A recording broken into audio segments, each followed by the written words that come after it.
Hi. Dahil tayo ay gutom sa paglilinis, hindi pa tapos. Malapit na kasi eviction, kailangan natin maglinis, baka tayo ay mapalayas.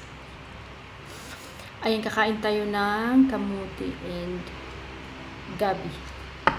Sarap. Nilagyan ko siya ng butter. Ayan.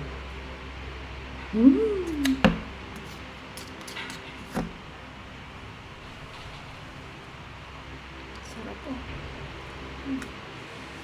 Mainit pa, nasunog kaya.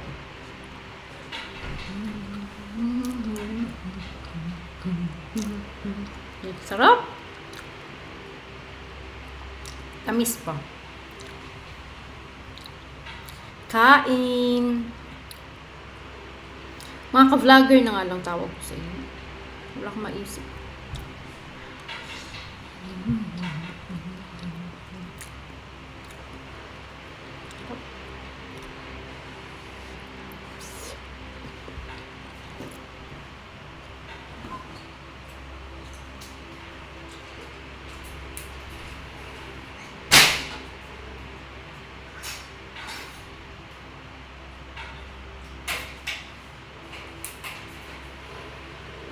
Wala.